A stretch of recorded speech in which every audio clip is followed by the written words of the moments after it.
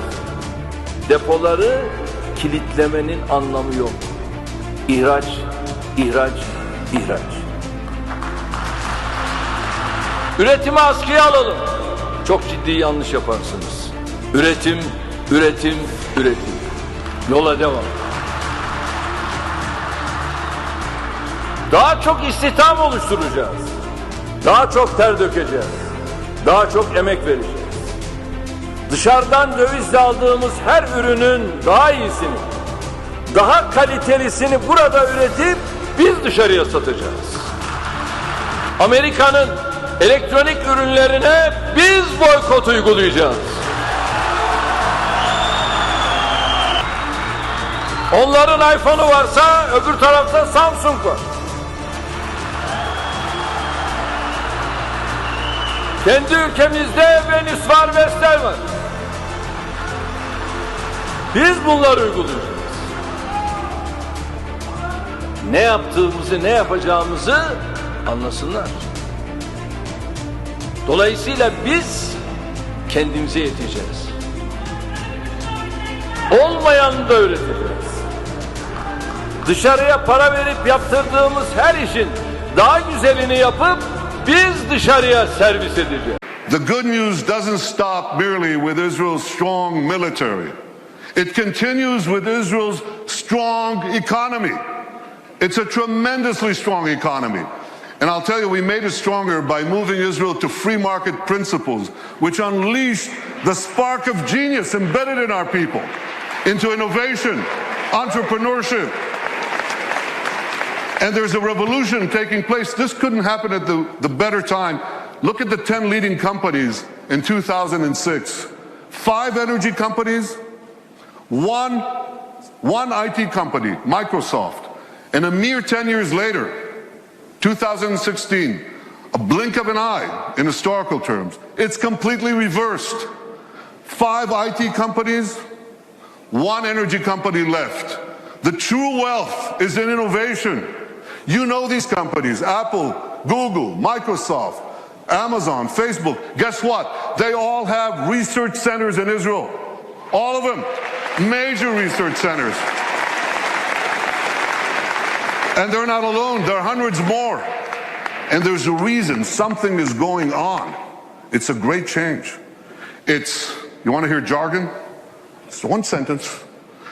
This is a terrible sentence, but I have no other way to say it. It's the confluence of big data, connectivity, and artificial intelligence. Okay?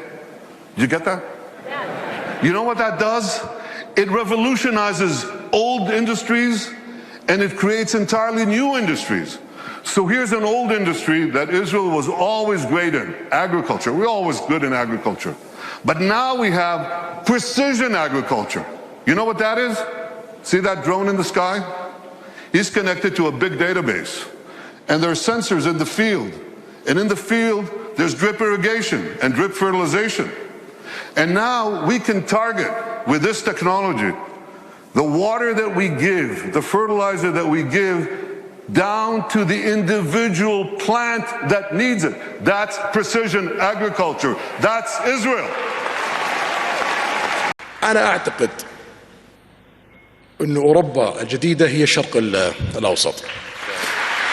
المملكة العربية السعودية في ال5 سنوات القادمة سوف تكون مختلفة تماما. البحرين سوف تكون مختلفة تماما. الكويت حتى قطر على خلافنا معاهم لديهم اقتصاد قوي سوف تكون مختلفة تماما بعد 5 سنوات. الإمارات، عمان، لبنان، الأردن، مصر، العراق والفرص التي لديها. إذا نجحنا في ال5 سنوات القادمة سوف تلتحق فينا دول أكثر وسوف تكون النهضة القادمة في العالم في 30 سنة القادمة في الشرق الأوسط إن شاء الله. هذه حرب السعوديين، هذه حربي اللي أخوضها شخصيا، ولا أريد أن أفارق الحياة إلا وأرى الشرق الأوسط في مقدمة مصاف في العالم، وأعتقد أن هذا الهدف سوف يتحقق 100%. الله يعطيك طول العمر يا سيدي.